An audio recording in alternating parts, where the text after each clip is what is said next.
Opo! Kung gayon, magsimula na tayo.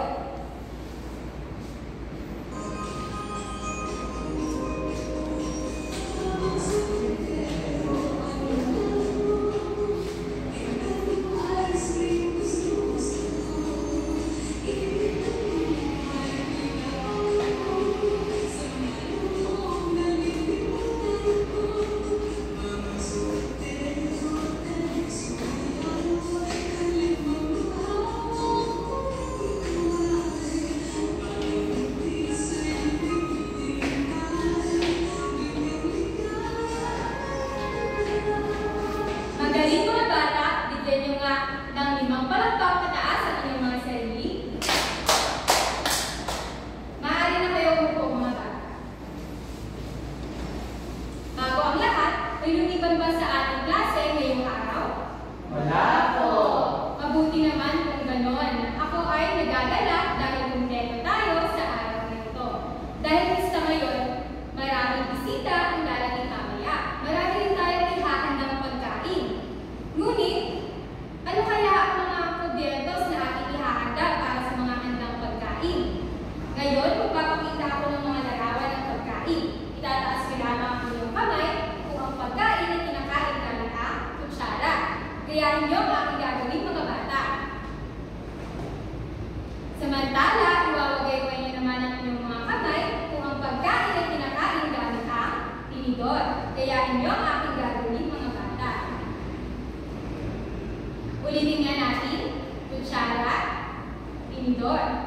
Kutsara, tinidor. Malinaw ba mga bata? Opo! Kung gayon, magsimula na tayo.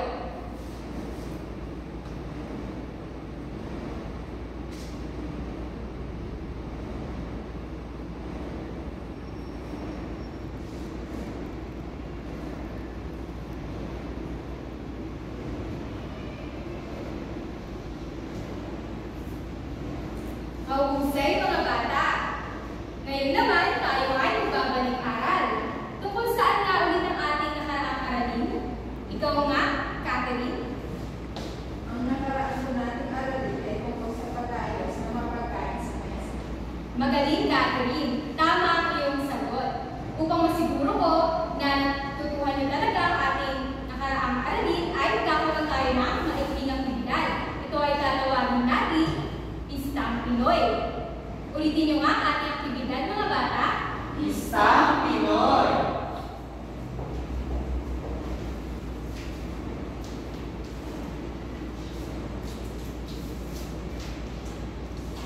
Nakikita niyo sa pisara ang isang mesa na mayroong mga plato. Ang gagawin niyo lamang ay iayos niyo o idikit niyo sa tamang ayos ng mga pagkain. Kung naiintindihan niyo mga bata, pumalakpak nga kayo ng 3 pataas. Kung gayon, magsimula na tayo. Ang unang mag-aayos ng pagkain sa mesa ay si Yuri.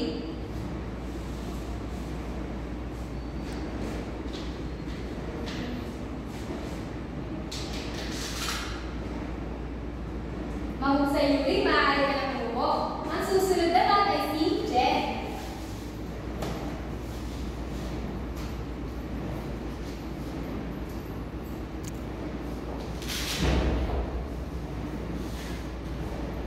Maraming salamat, maaari ka ng umupo. Ang susunod naman ay si Rose Ann.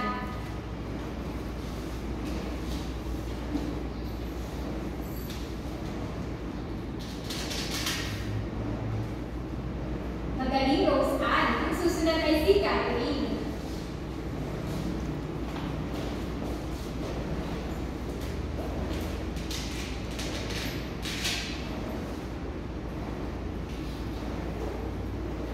Mahusay. Ang susunod ay si Yuri.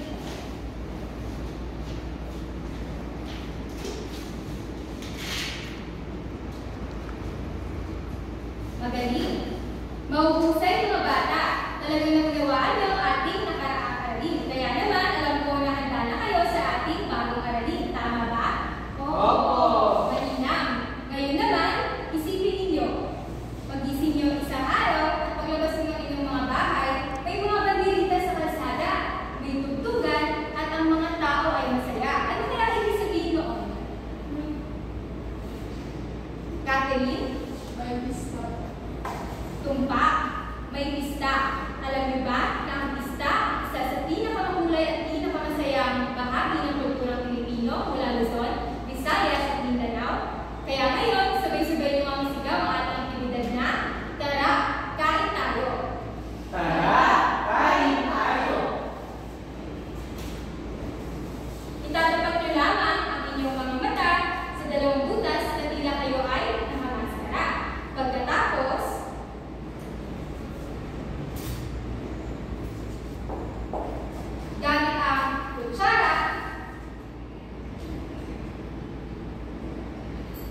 Gamit ang kutsara at tinidor, ay ipapasok niyo lamang sa butas ng bibig ang mga laruang gulay.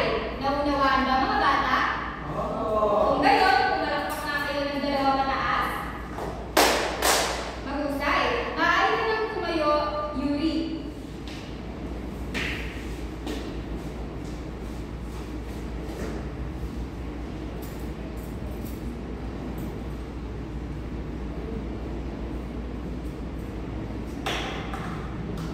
Magaling, Yuri. Ang susunod ay si Catherine.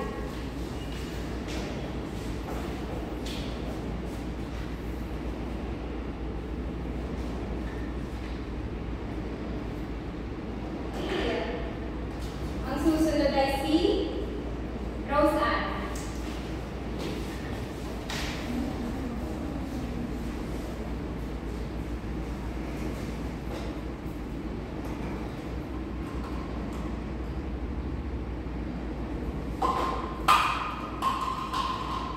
Magagaling mga bata, handa-handa na kayo sa ating bagong aralin.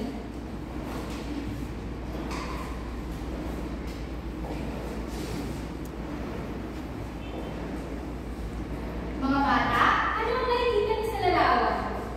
Ani. Ikaw nga, Catherine. Kinukuha ko ang kanin gamit ang kamay. Tama ka, Catherine. Sino sa inyo ang nagkakamay kapag kayo ay kumakain? Sino naman sa inyo ang palaging gumagamit ng mga kubyertos gaya ng kutsara at tinidor kapag kayo ay kumakain? Mukhang iba-iba ang inyong mga sagot. Iba-iba man ang mga sagot ninyo, tandaan natin na hindi lahat ng tao ay gumagamit ng kubyertos at dapat natin silang respetuhin. Bilang mga Pilipino, bahagi ng ating kultura ang paggamit ng mga kubyertos. Kaya naman, ngayong araw, sabay-sabay natin alamin ang mga wastong paraan ng paggamit ng kubyertos.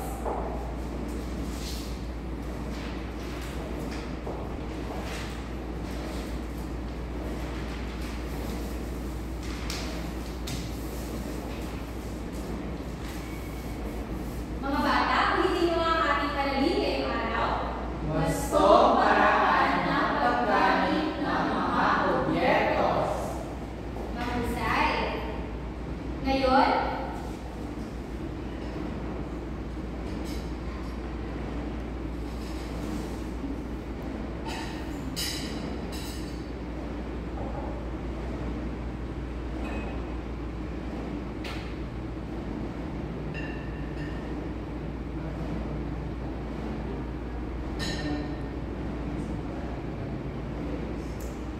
ngayon, bago ang lahat, bakit nga ba mahalaga ang paggamit ng kubyertos?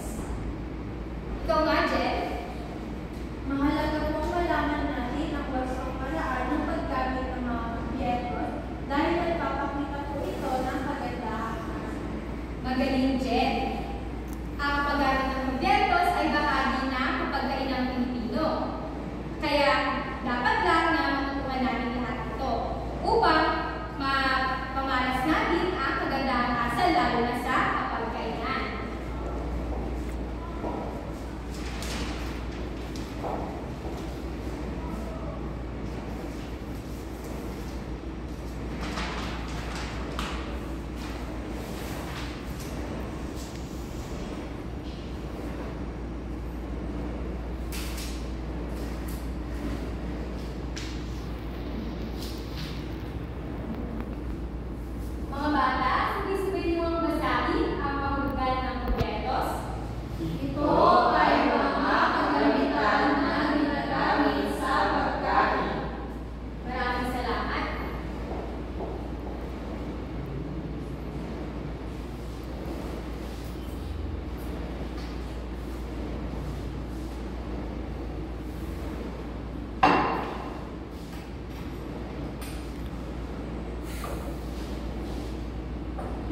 Magaling ka, Yuri, maaari ka ng grupo. Tama ang iyong sagot. Ang tawag dito ay kutsara.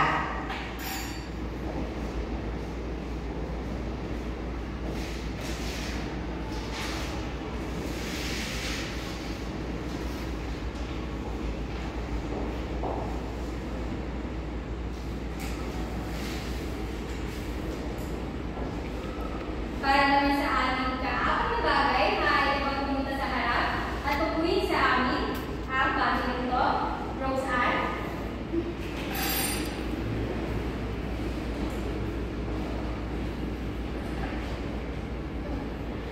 Karaniwan din po itong gawa sa metal at plastic. Ito po ay may apat na matutulis na ngipin na ginagamit ko po sa pagtusok ng mga pagkain. Ang tawag ko dito ay pito. Mahusay, Rose Ann, maaari ka ng umupo. Tama ang iyong sagot. Ang tawag dito ay iyon.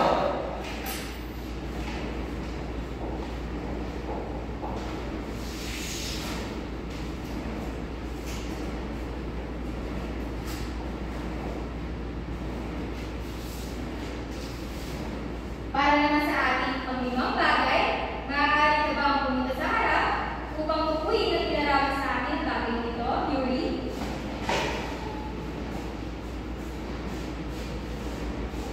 Ito po ay baso. Karaniwang gawa sa salamin o plastic. Pinag-iinuman po ito ng tubig. Ang tawag po ito ay baso. Maraming salamat. Tama ang iyong sagot. Ang tawag dito ay baso.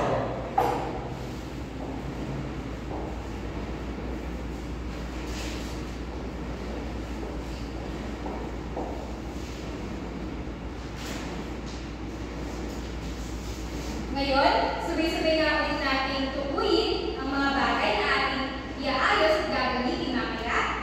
Una, Mantel. Plato. Kutsara. Iyon. at Baso. ngayon naman, dumako tayo sa paggamit ng mga ito.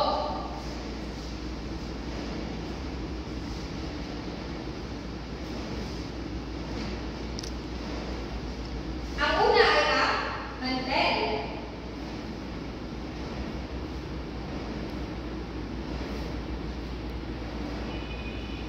Sino sa inyo mayroong mantel sa inyong mga bahay?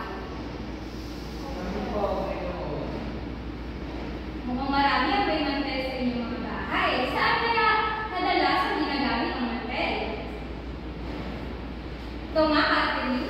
Ginagamit ko rin ang mga mantel. Magaling. Tignan natin kung tama ang kanyang sagot.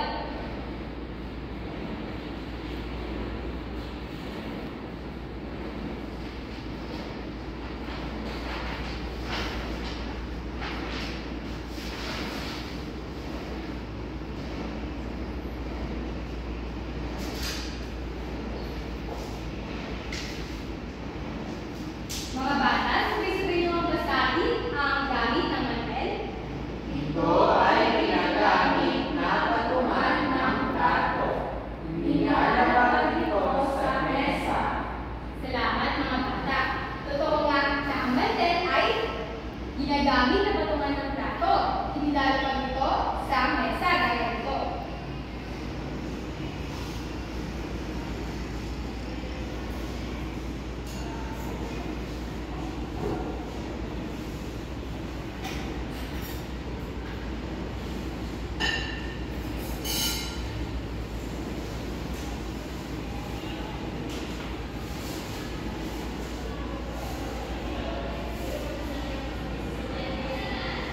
Isunod naman natin ang plato. Ano kaya ang gamit ito? Ikaw nga, Yuri? Ginagamit ko sa paglagyan ng mga pagkain. Tingnan nga natin kung tama ang kanyang sagot.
Tingnan natin kung tama ang kanyang sagot.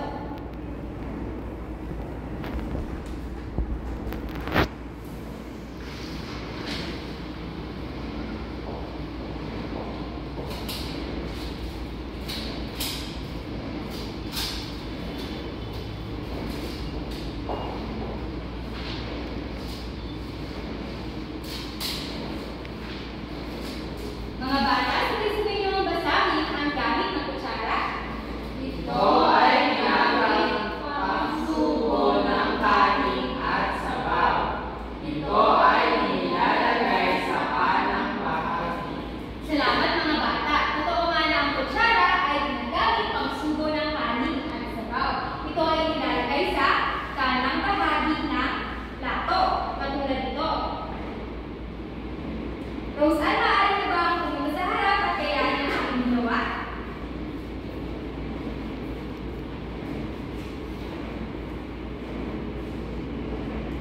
Mahusay, Roseanne, maaari ka ng buko. Isulog naman natin ang tinidor. Ano kaya ang gamit ng tinidor? Catherine. Ginagamit ko po ito kapag kumakain. Kasi pinag-uusap ko po sa mga sako. Tingnan natin kung tama ang kanyang sagot.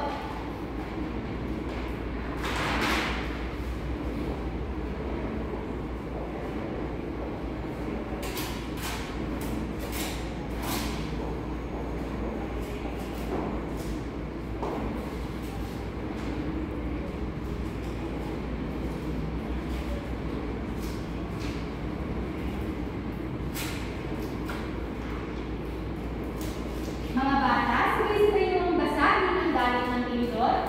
Ito ay gamit na panghiwa o pangtusok ng pagkain at nilalagay sa kaliwang bahagi. Maraming salamat mga bata. Totoo nga na ang tinidor ay ginagamit natin panghiwa o pangtusok ng pagkain at nilalagay ito sa kaliwang bahagi ng plato gaya nito. Yuri, maaari ka pumunta sa harap at gayahin ang aking ginawa. Mahusay, Yuri, maaari ka ng buko. Para naman sa ating pang-ibang bagay, sunod natin ang baso. Ano kaya ang gamit ito? Ikaw nga, Roseanne? Ginagamit ko po yan kapag ako inuinom ng tubig. Tingnan natin kung tama si Roseanne.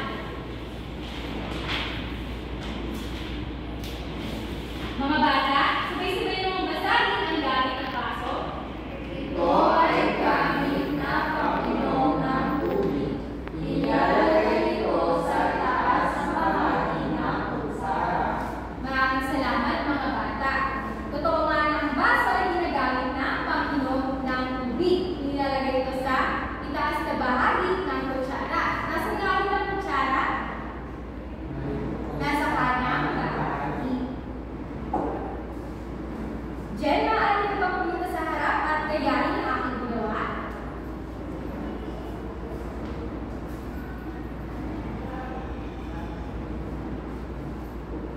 Maraming salamat, maaari ka na bumuo. Ngayon, natutuhan na ninyo ang gustong pag-aayos ng mga proyektos. Sa pagkakataon ito, gagamitin naman natin ang mga proyektos. Mayroon ako dito panghimagas. At tuturuan ko kayo kung paano ito kainin.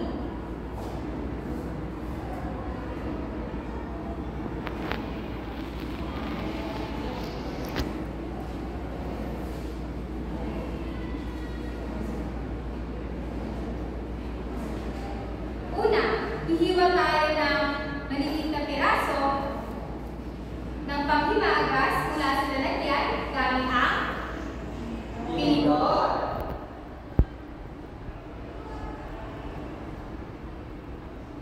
Ang susunod naman ay kukunin natin ang panghimagas at ililipat natin sa plato gamit ang Kutsara. tama. Ulitin din naman natin ang proseso. Hiwain ulit natin ang piraso sa maliliit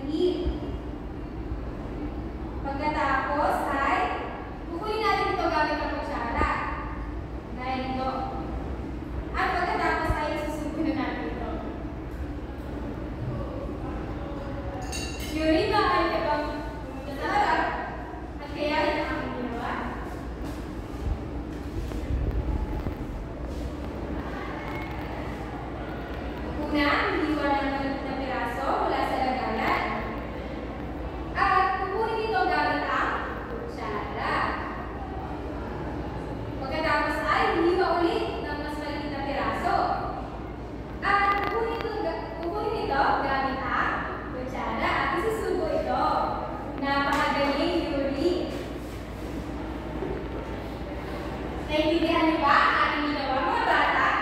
Opo. Kung naunawaan niyo, kumalakpak nga kayo ng 5 pataas. Kung gayon, kayo ay maglalaro ng tutukin mo ang lobo.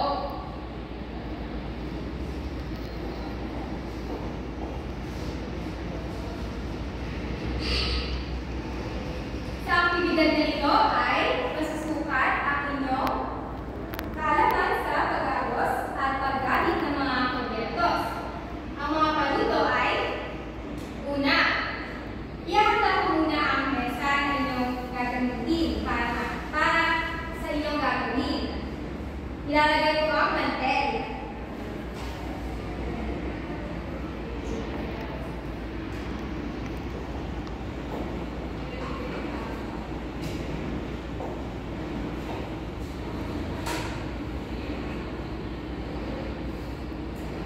Ang pangalawa ko naman gagawin ay hahatiin ko ang klase sa 4 na grupo. Ito ang unang grupo, ito ay 2 grupo, ito ang 3 grupo, at ito naman ang sa ika-4 na grupo. Babasahin ng bawat leader ang papel na nasa loob ng logo. At lahat kayo ay bibigyan ng pagkakataon na tutukin ito. Bawat grupo ay bibigyan ng pagkakataon na unawaan ba, mga bata? Opo. Pagkatapos na mabasa ng leader ang nakasulat sa loob, ay sasagutin niya ito at ang kagamitan na sagot sa tanong ang siyang kukunin ng bawat grupo. Malinaw ba, mga bata? Opo. Pagkatapos ay magpapatuloy lamang ang laro hanggang sa lahat kayo ay makasagot. At pagkatapos niyan, puputukin ko ang huling lobo. Narito ang inyong huling gagawin.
ng respeto sa pagkain, sa kasalo, at sa ating sarili. Isang bagay na mahalaga sa ating bilang mga Pilipino.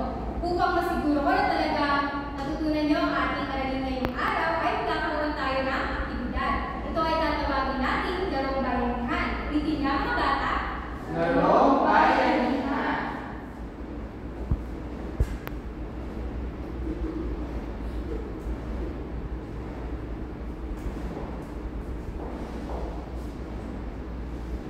Mga bata, ngayon maglalagay ako ng isang lalagyan sa gitna.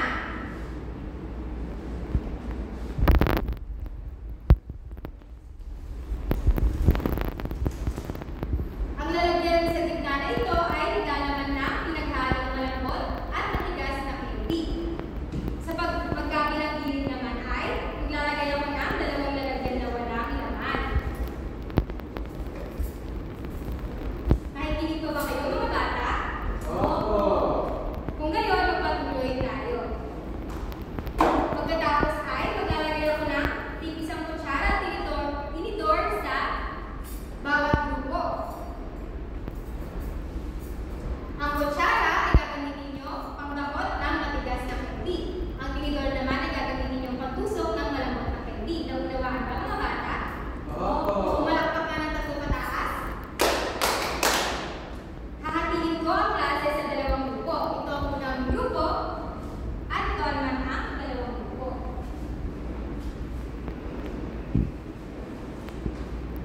Kapag itinaas ko ang berdeng bandila ay maaari na kayo magsimula.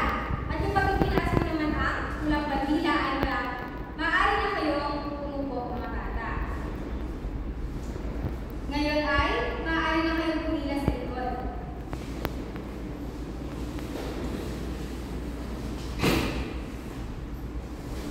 Dito ang pangkat-isa, ang pangkat-dalawa. Maaari ko na kayong umatras mga bata.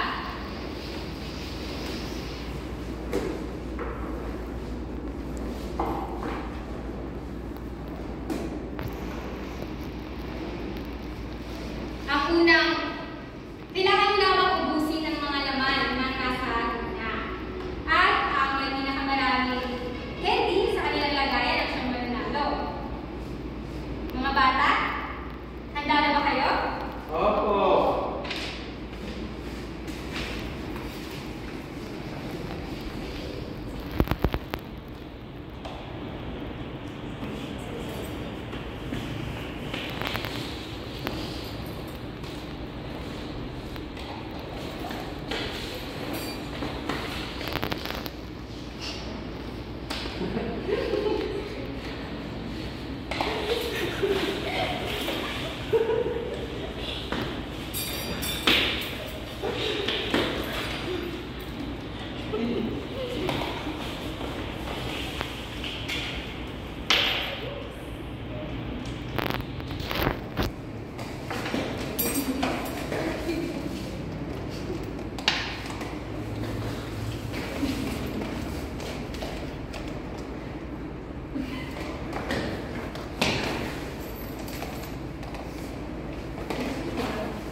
Malapit nang maubos ang laman ng lagayan.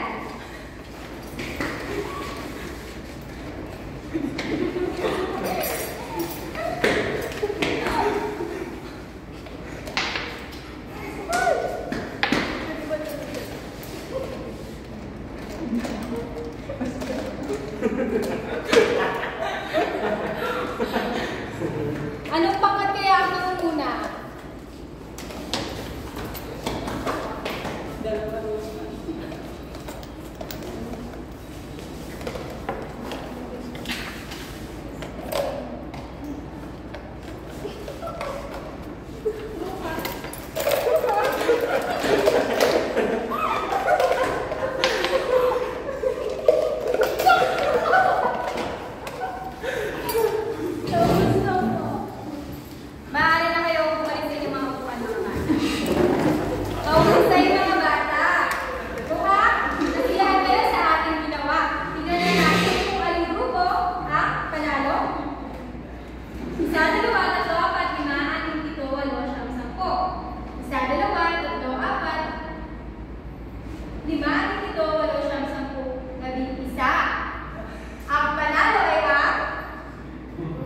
alaunang pangkat. Bigyan nga sila ng 10 palakpak pataas, mga bata. Ngayon naman, mga bata, ipapamahagi ko na ang sasagutan ng papel para sa pagtataya. Babasahin na natin ang panuto bago niyo ito sagutan.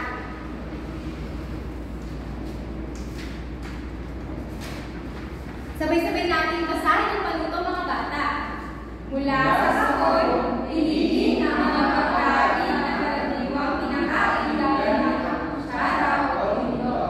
Isulat ito sa sapat ng mangkok na kubyertos. Bibigyan ko lamang kayo ng 3 minuto upang sagutan ang ating gawain. Maaari na kayong magsimula, mga bata.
Mga bata, tapos na ba kayo?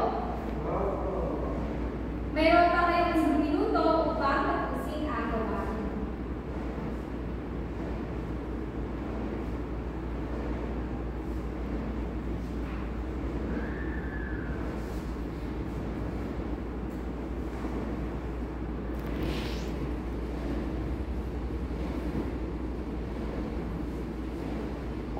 Mga bata, maaari niyo mag-ipa sa paharap ang mga gawain.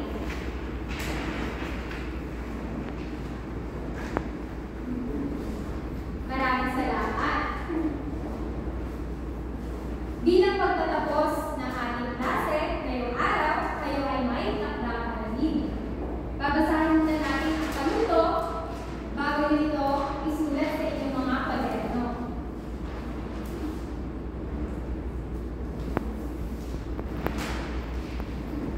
Mga bata, sabay-sabay na natin basahin ang ating takdang panalangin ngayong araw. Kubyertos ko, Inagamit ko gumawa ng isang Mahiling video na hindi lalagpas sa 2 minuto. Ipakita ang wastong paraan ng paggamit ng mga kubyertos, kutsara at tinidor. Sigurado